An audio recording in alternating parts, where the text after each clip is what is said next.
하나님께서는 하나님의 자녀들이 기도의 은혜와 축복을 누리며 살기를 원하시는 줄로 믿습니다. 이번 주 참 행복합니다. 어저께 대한민국 야구 대표 선수들이 프리미엄 12 세계 대회에서 미국을 8대0으로 근데 사실 어저께 결승보다 더 우리의 마음을 시원케 하고 기쁘게 만드는 것은 준결승에서 일본을 9회 4대3으로 역전한 것. 생각만 해도 막 웃음이 나오죠, 그죠? 왜 이렇게 모르겠어요. 일본만 이기면 왜 이렇게 좋죠? 참 이렇게 하면 안 되는데, 성경은 말하기를 내 이웃을 사랑하라. 대한민국의 이웃은 일본과 중국이거든요. 그래서 일본과 중국을 사랑해야 되는데 꼭 일본은 이기면 하여간 기분이 좋아요. 일본의 고등학교 야구팀이 2,500개 팀이랍니다. 한국은 고등학교 야구팀이 50개래요. 50배 많은 거예요. 50배. 미국은 고등학교 야구팀이 5,000개래요. 우리는 프로야구 구단이 10개 있어요. 10번째 구단이 우리 수원을 연고로 하는 구단인데, 미국, 일본은 엄청 많죠. 일본만 해도 프로야구 구단이 한 50개 구단 정도 되니까 미국은 엄청나죠. 제가 어떤 미국의 남부 교회 갔더니 한 교회에 야구장이 5개가 있어요. 교회 한 교회. 그 교회 스포츠 담당 목사님이 3분 계세요. 우리 교회는 한 분도 없어요. 우리 교회는 스포츠 담당 전도사도 없어요. 근데 그런 미국을 이겼다. 참 얼마나 감격스러운지요. 특별히 일본을 하여간 9회 그것도 역전으로 이긴 것은 통쾌한 일입니다. 어저께 해설위원이었던 이승엽 해설위원이 이런 말을 했습니다. 개인적인 역량을 보면 일본 사람 한 사람이 한국 선수보다 탁월한데, 야구는 혼자 하는 경기가 아니라 9명이 팀워크를 이루기 때문에 한국이 이겼다는 거예요. 우리가 그동안 들었던 이야기는 한국 사람은 개인은 강한데 팀이 되면 힘이 없다고 그랬는데, 야구는 그렇지 않아요. 일본은 개인은 힘이 없고 뭉치면 힘이 있다는데 야구는 안 되나 봐요. 저는 진정한 그 길의 길은 우리가 복음으로 일본 사람을 사랑하고 구원하는 것이라고 믿습니다. 그 선수의 기량이 어디에서 나타나는가? 시합에서 나타납니다. 경기에서 나타납니다. 그리스도인의 신앙은 어디에서 나타나는가? 위기에서 나타납니다.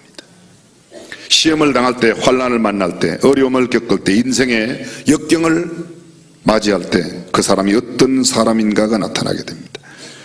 대부분의 사람들이 경제적인 어려움을 겪거나 인생의 고난을 맞게 되면 어떻게 해서든지 인간의 노력으로 그 문제를 해결하려고 합니다. 그런데 진정한 참된 그리스도인은 그 문제를 갖고 주님 앞에 나아가는 줄로 믿습니다. 믿음은 어려울 때 앞이 보이지 않는 시련 속에서 드러나게 됩니다. 성숙한 그분의 신앙의 수준은 기도 가운데 드러나게 되어 있습니다. 다른 말로 말하면 믿음의 수지는, 믿음의 지능 지수할 때 지수는 믿음 지수는 기도 지수와 궤도를 같이 하고 있습니다. 유명한 하이든, 독실한 신앙인으로 많은 사람들에게 모범을 보이며 살았던 음악가이죠. 유명한 예술인들이 모인 자리에서 각자의 고민과 고통을 맞이할 때 어떻게 해결하는가가 그날의 이야기의 화제 초점이었습니다. 저마다 한마디씩 합니다. 나는 이렇게, 나는 저렇게, 어떤 이는 이렇게, 또 다른 사람은 다른 방법으로. 하이든의 차례가 되었습니다. 그는 이렇게 말했습니다. 나는 작은 골방을 기도실로 정했습니다. 빛이 잘 들어오지 않는 어두운 그 방이지만 고민이 있거나 문제가 생길 때면 나는 그 방으로 들어갑니다. 그리고 그 방에서 나올 때는 언제나 내 가슴 속에 작은 빛을 가지고 나온다고 이야기했습니다. 사랑하는 성도 여러분, 저와 여러분들은 인생의 역경과 어려움을 만날 때 어디를 갑니까? 누구에게 찾아갑니까? 무엇을 하십니까?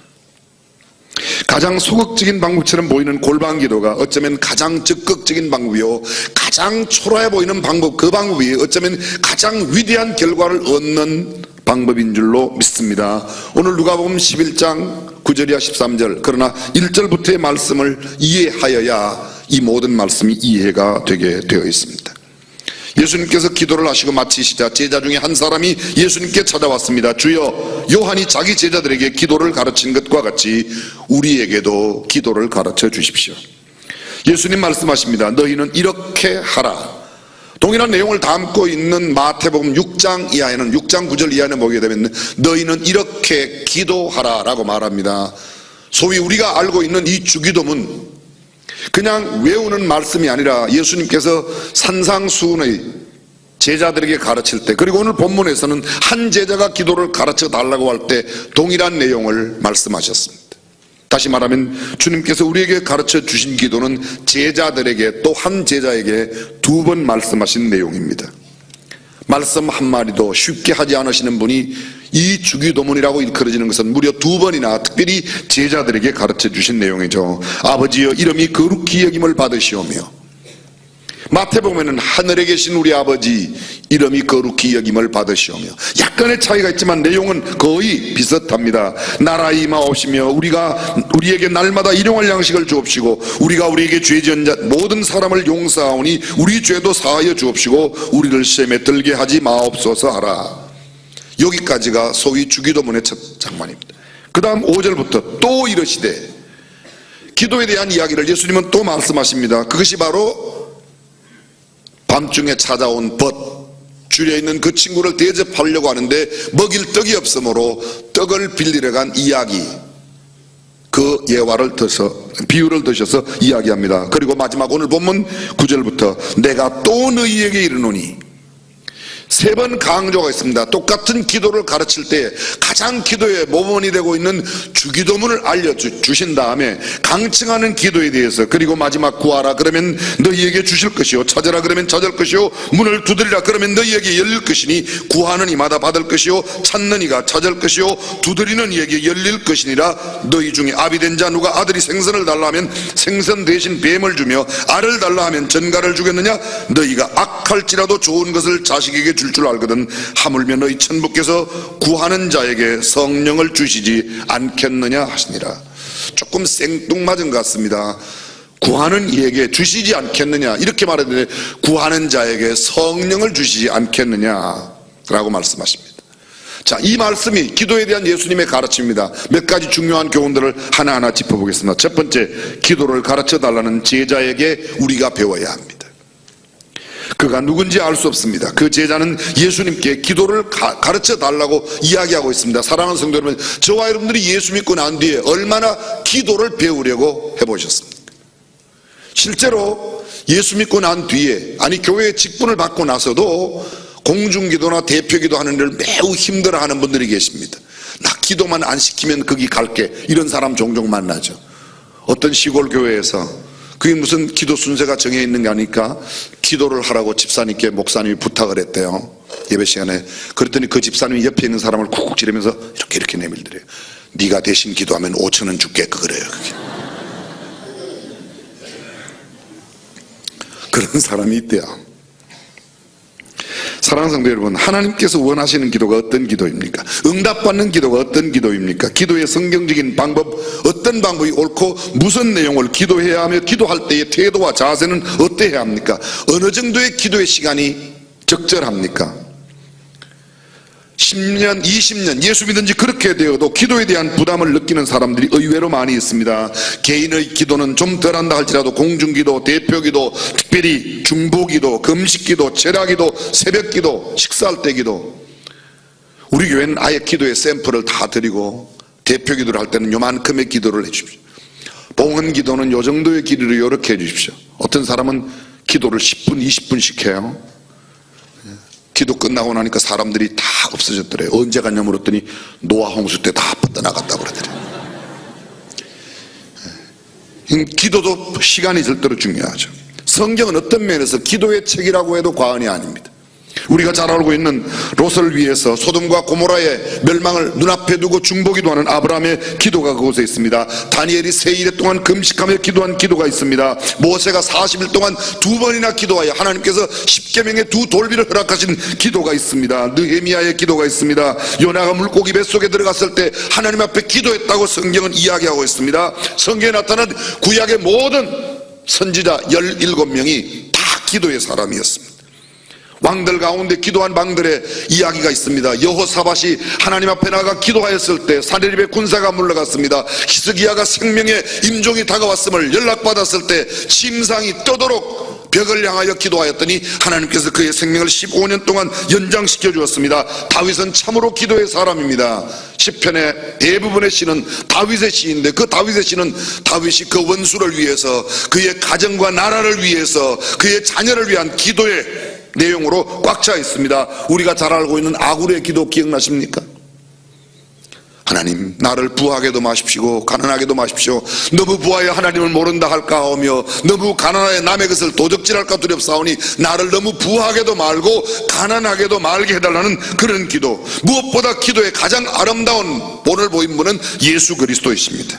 제자들의 기도가 성경에 있습니다. 바울도 골로새 교회를 위해서, 에베소 교회를 위해서, 성도를 위해서 기도했습니다. 예수님은 대제사장적 기도를 요한복음 17장에 기도하고 계십니다. 십자가를 앞두고 겟세마네 동산에서 기도하셨습니다. 겟세마네는 뜻은 기름털이란 뜻입니다. 마치 씨를 넣고 열매를 넣고 기름을 짜듯이 자신을 그 기름털에 넣고 마지막 땀방울이 핏방울이 되기까지 기도하셨던 예수님의 기도 장소 겟세마네였습니다. 예수님은 때를 따라 습관이 되도록 감람산에서 기도하셨습니다. 성경은 기도의 책이 틀림이 없습니다. 오늘 성경 이렇게 말합니다. 예수님께서 너희는 이렇게 하라, 이렇게 기도하라. 소위 주기도문, 기도의 최고의 본, 최고의 모델, 가장 성경적인 아름다운 기도의 샘플이 바로 주기도문이십니다. 그리고 5절부터 8절까지 강청기도, 성경에 강청이라는 단어가 이곳에 딱 한 번 써져있습니다. 한자어로 번역을 꽤 잘했습니다. 억지 쓸 강, 억지를 쓰는 거죠. 말도 안 됩니다. 앞뒤도 맞지 않습니다. 그런데 때를 쓰는 기도를 합니다. 청자는 청할 청자입니다. 억지로 때를 쓰면서 청하는 것입니다. 무리하게 청한다는 뜻입니다. 부끄러움을 무릅쓰고 끈질기게 간청하는 기도입니다. 체면 차리지 않고 생때를 쓰는 기도. 근데 그 기도를 들어줬습니다. 벗됨을 인하여는 들어주지 아니할지라도 이 친구의 요청을 들어주지 않으면 잠을 못 자겠다고 생각했던 그의 친구가 떡을 내어주는 것이다, 그런 말이죠. 그리고 마지막 오늘 우리가 본문으로 읽었던 9절 이하 13절, 구하고 찾고 두드리는 겁니다. 구하는 것은 일반적인 기도를 말합니다. 찾는 것은 내가 구한 기도에 따라 실제로 행동하는 겁니다. 기도만 하고 입으로만 기도하고 가만히 있는 게 아니라 내가 기도하는 것을 찾기 위하여, 예를 들면 결혼의 대상자를 위해서 기도했습니다. 그러면 찾아야 됩니다.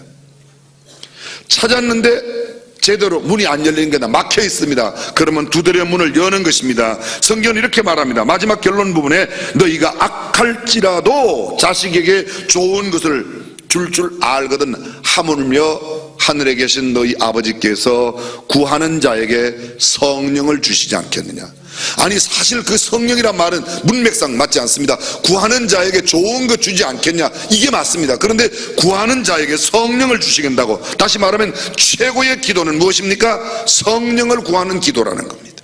성령님의 가르침과 성령님의 교훈, 성령님의 인도하심, 보호하심, 그분의 감동과 능력과 권능과 치유와 위로와 그분이 우리를 깨우쳐 주시는 성령 충만함으로 우리의 언어가 변하고 생각이 변하고 행동과 태도가 변하고 우리의 미래에 대한 꿈과 비전이 바뀌고 성령의 능력을 갖고 살아가는 사람이 되게 해달라고 기도하는 것이 최고의 기도라는 겁니다. 성경은 이렇게 말합니다. 너희가 악할지라도 자식에게 좋은 것을 줄 알거든. 기본으로 사람은 악한 존재예요. 성경은요, 우리 모두가 죄인이라고 말하고 있습니다. 창세기 6장 5절에 보게 되면 하나님께서 이 땅에 사람 지으셨음을 한탄하셨다, 후회하셨다고 그래요. 온 땅에 죄악이 간영했습니다. 그때 하나님 말씀입니다. 여호와께서 사람들의 그 마음의 생각의 모든 계획이 항상 악할 뿐임을 보시고 사람 지으셨음을 한탄하사 홍수로 지면을 멸하시는 이야기가 나오고 있습니다. 여쭤보겠습니다. 악한 사람이 악한 행동을 합니까? 악한 행동을 하여 악한 사람이 됩니까?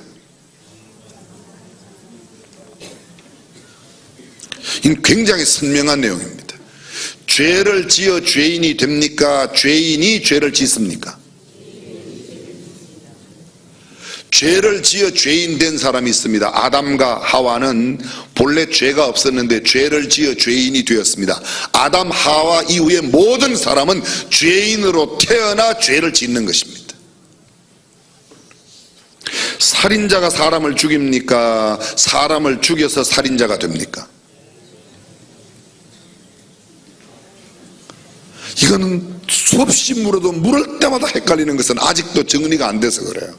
이 문제에 대해서 정확하게 대답하지 못하는 사람은 구원에 대해서도 다시 한번 점검해 봐야 돼요. 이 중요한 얘기입니다. 다시 한번 여쭤볼게요. 사람을 죽여서 살인자입니까? 살인자가 사람을 죽입니까?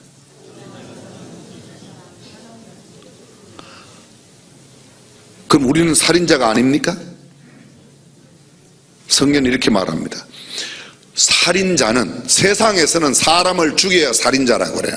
성경은 우리가 살인자인데 세상에서 사람을 죽인 살인자라고 말하는 사람은 살인자임을 행동으로 보여준 사람이고 우리는 아직까지 행동으로 보여주지 않은 살인자예요.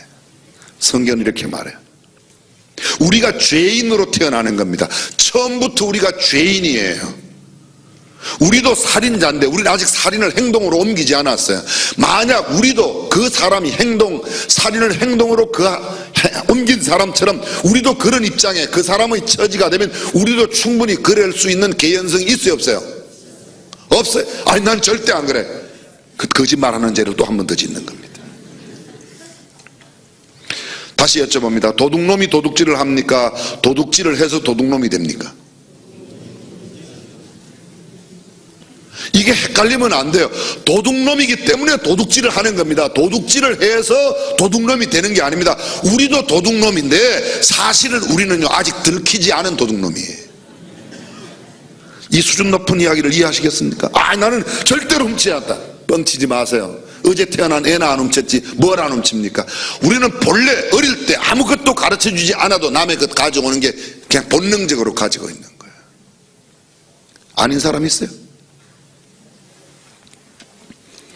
거짓말쟁이가 거짓말을 합니까? 거짓말을 해서 거짓말쟁이가 됩니까? 귀신 들린 짓을 해서 귀신 들린 사람이 아니라 귀신 들렸기 때문에 귀신 들린 짓을 하는 겁니다. 성령 충만한 사람처럼 행동한다고 성령 충만한 게 아닙니다. 성령 충만하면 자연적으로 성령 충만한 사람의 행위가 나옵니다. 우리의 모든 외적 표현은 우리의 안에 있는 것, 우리의 인간됨, 우리의 사람됨이 우리의 표현을 밖으로 나타내는 겁니다. 다시 한번 여쭤요. 이 쉬운 문제예요. 이번에요. 술 취한 행동을 하며 술을 취하게 됩니까? 아니면 술이 취했기 때문에 술 취한 행동이 나옵니까? 이것도 헷갈리는. 연극 배우는 술 안 먹고도 술 취한 행동을 하잖아요. 사람들은요 술을 취하였기 때문에, 술이 취했기 때문에 술 취한 주사도 하고 술 취한 행동을 나타내는 겁니다. 술 취한 행동을 해서 술 취한 게 아니에요. 연극 배우는 술 취한 사람이 아니에요. 그래서 성경은 이렇게 말합니다. 그러므로 너희는 성령을 구하라는 거예요. 우리가 성령 받게 되면 성령으로 모든 삶을, 여러분 예수님은 하나님이세요. 예수님은 성령으로 잉태되셨고 성령으로 기뻐하시고 성령으로 가르치셨고 성령의 인도함을 받으셨습니다. 그럼에도 불구하고 예수님이 기도하셨어요. 온통 성령으로 일생을 사신 분도 기도하셨다면 우리는 기도해야 된다? 맞습니다. 기도해야 됩니다. 예수님은 죄가 없는 분입니다. 죄 없는 생을 사셨습니다. 예수님은 하나님 아버지의 뜻에 온전히 순종하셨습니다. 예수님은 기적을 행하는 능력도 갖고 계셨습니다. 심지어는 죽은 사람도 살리셨습니다. 예수님의 권세는 절대 권세입니다. 그럼에도 기도하셨습니다. 하물며 저와 여러분이 기도하지 않는다면 어떻게 살아갈 수 있겠습니까? 그 사람의 기도의 태도, 기도의 분량, 기도하는 내용이 그가 어떤 사람인지를 나타냅니다. 기도는 워런 위어스빈 기도의 4단계를 이야기하는데 저는 3단계로 조금 줄였습니다. 첫 번째 단계는 영유아 유치 단계입니다. 이 영유아 유치 단계의 기도는 나만을 위한 기도입니다. 내 필요, 내 욕구, 내 문제 해결, 나를 벗어나지 못합니다. 어린아이들은 모든 것이 나 중심입니다. 내가 배가 고파서 울고, 내가 먹을 거 있으면 가져오고, 남에게 이야기 안 해도 남의 손에 들려있는 거 과자 보면 그거 안 가르쳐줘도 지가 갖다 자기 입에 갖다 넣습니다. 그렇죠? 영유아 단계입니다. 나만을 위하여 하는 기도입니다. 근데 중고등학생쯤 되면 조금 달라집니다.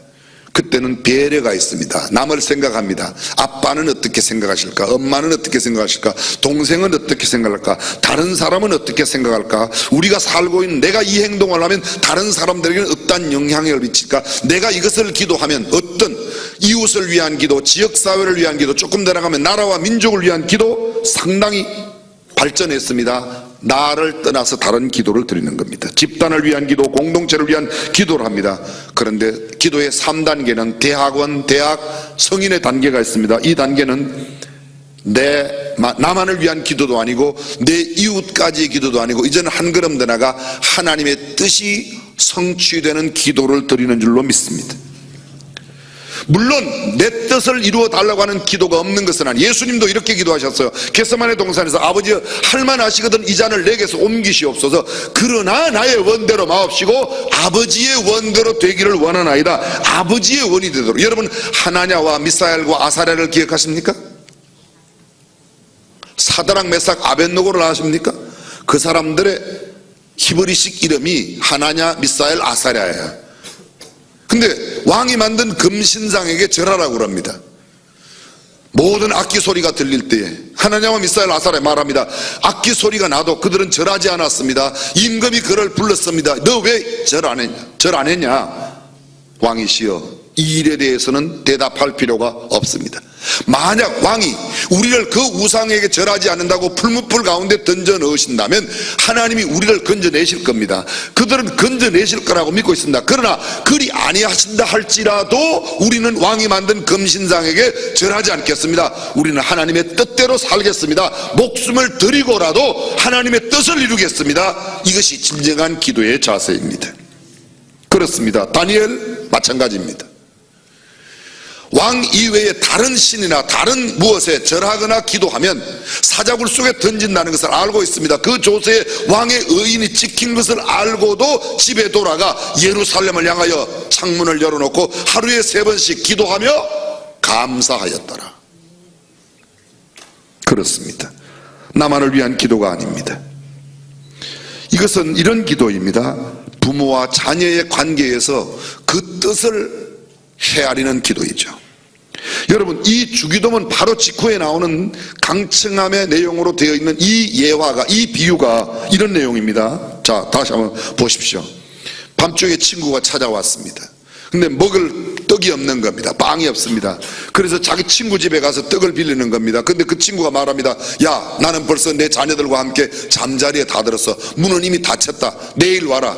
오늘 밤에 지금 친구가 찾아와서 배가 고파 하는데 좀 줘라. 그랬더니 계속 문을 두들기고 그러니까 강청함을, 벗됨을 인하여는 주지 못할지라도 강청함을 인하여 주었다. 그렇게 말합니다. 근데 그 다음 나오는 구절이 예수님께서 또 이러시되 구하라 그러면, 그리고 성령 이야기를 하신 겁니다. 여러분 잘 들어보십시오. 하나님 앞에도 때를 쓰면 하나님이 응답하신다? 그 내용을 하는 게 아닙니다. 성경은 끈질긴 기도, 응답하실 때까지 기도하는 기도에 대해서 계속적인 기도를 강조한 부분이 있습니다. 근데 적어도 오늘 본문은 하나님 앞에 때 쓰면 하나님은 줄 마음이 없는데 우리가 때를 쓰면 하나님이 주신다.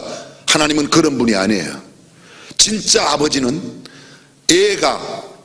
애들이 달라고 하지 않아서가 아니고 못 주어서 난립니다. 진짜 아버지는, 우리 하나님 아버지는 그런 아버지라는 겁니다. 다시 말하면 하나님과 우리의 자녀됨의 관계를 중요하게 여깁니다. 자 보십시오.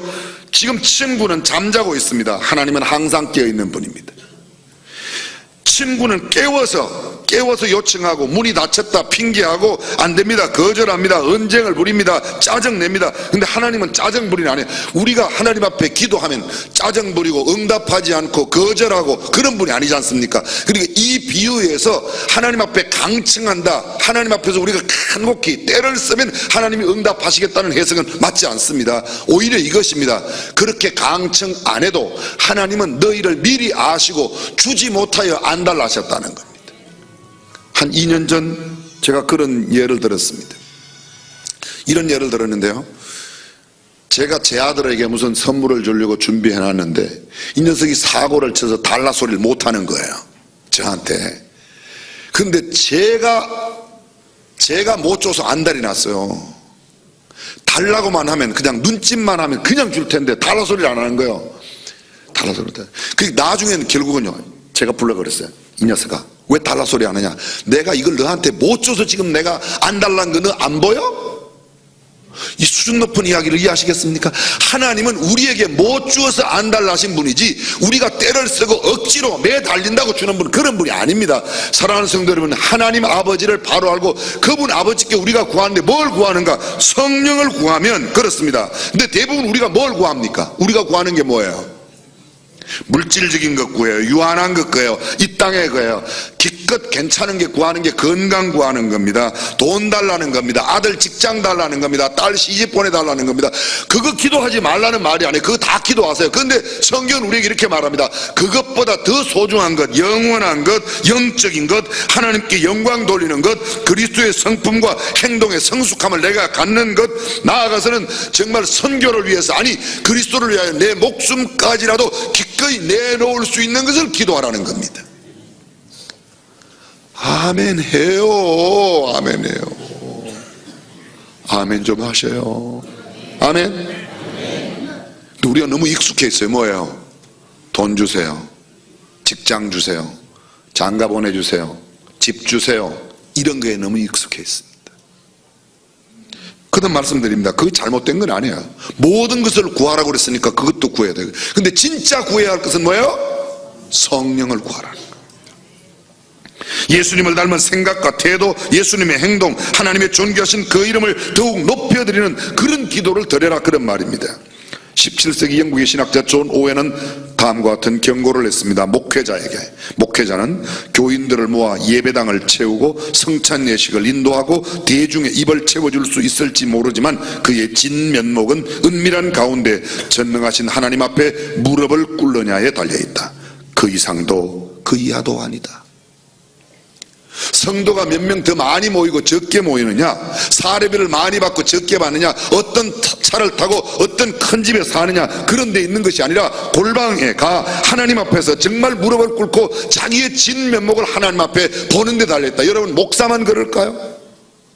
성도도 마찬가지예요. 내가 드리는 내 기도의 내용이 내 신앙의 수준을 표현하는 겁니다. 내가 갖고 있는 기도하는 기도의 태도와 기도의 자세와 기도의 내용과 그 기도의 길이가 내가 어떤 사람임을 나타내는 겁니다. 기도는 철저한 관계에서 이루어지는 겁니다. 오늘 저와 여러분들 참된 기도, 성경이 말하고 있는 이 땅의 것을 구하는 것은 두말할 것도 없거니와, 그것은 뭐 두말할 것도 없어요. 우리가 안 구하라고 해도 그건 잘 구합니다. 그건 예수 안 믿는 사람들도 나무 밑에 가서 구하고 해보고 빌고 달보고 다 구하는 겁니다. 그러나 예수 믿는 사람들이 진정으로 구해야 될 성령을 구하여 성령 충만함으로 살아가는 저와 여러분들이 되시기를 주님의 이름으로 축원합니다. 또 말씀드립니다. 귀신 들린 사람 보면 알아요. 근데 성령 들린 사람은 왜 보면 모르죠? 성령이 안 들렸거나 성령과 상관없는 삶을 우리가 살고 있기 때문에 그렇습니다.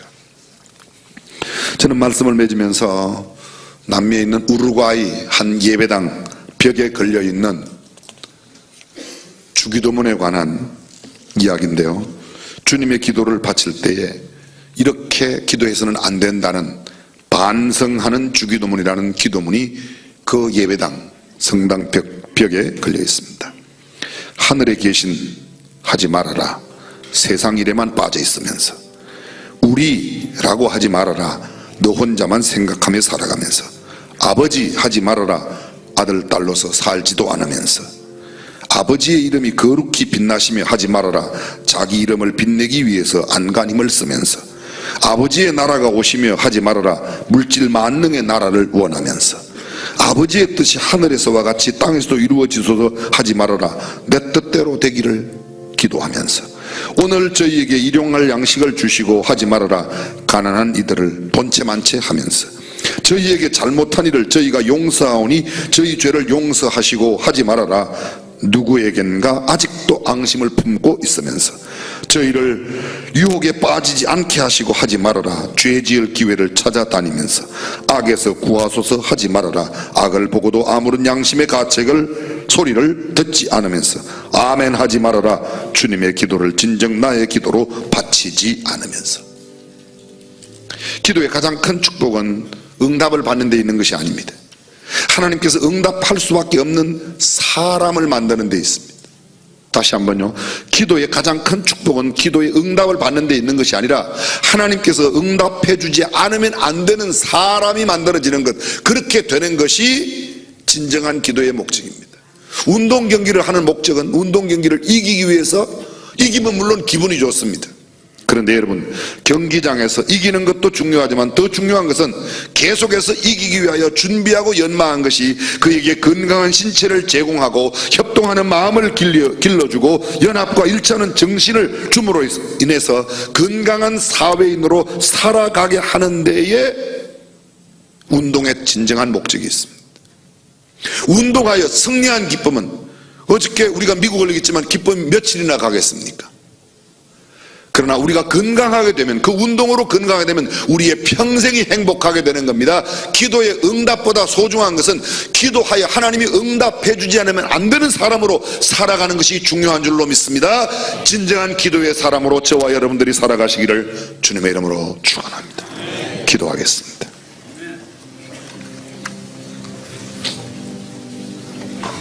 조용히 눈을 감고 머리 숙여 생각해 보십시오. 나는 어떤 기도를 드리는 사람인가?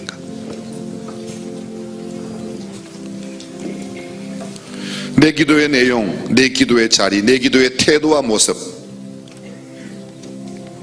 무슨 기도를 드리는가? 아직 하나님을 알지 못하는 사람들이 고목나무 밑에서 구하는 것, 무당을 찾아가 빌고 있는 것과 내가 비는 것에 차이 없이 그냥 그렇게 하는 것 아닙니까? 예수님은 우리에게 가르쳐 주셨습니다. 구하는 자에게 성령을 주시지 않겠냐고. 전능하신 우리 하나님, 성경이 말씀하는, 또 예수님께서 가르쳐 주신 그런 기도의 사람으로 살게 하옵소서. 주 예수님의 이름으로 기도합니다. 아멘.